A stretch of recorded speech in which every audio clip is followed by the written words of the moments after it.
আসসালামু আলাইকুম। আমি হাজরা বিনতে হাসান বুশরা, পড়ছি যোগাযোগ বৈকল্য বিভাগ, ঢাকা বিশ্ববিদ্যালয়।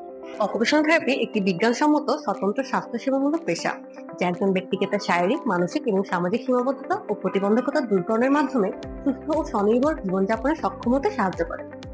অকুপেশনাল থেরাপিস্টরা পেডিয়াট্রিক সেক্টরে বিভিন্ন ধরনের প্রতিকূলতায় ভোগা, যেমন ASD, ADHD, intellectual disability, cerebral palsy, SPD, SPD, Down syndrome ইত্যাদি শিশুদের নিয়ে কাজ করে থাকে। তবে আজকে আমরা সেগুলোর মধ্যে একটি প্রতিকূলতা, অটিজম ম্যানেজমেন্টে অকুপেশনাল থেরাপি সেবা কেন গুরুত্বপূর্ণ সে সম্পর্কে জানব।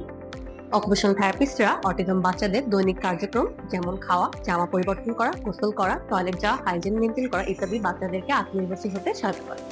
এসব শিশুরা সাধারণত বিভিন্ন সেন্সরি সমস্যায় ভোগে। অকুপেশনাল থেরাপি তাদের সেন্সরি ইন্টিগ্রেশন উন্নতি করতে সাহায্য করে।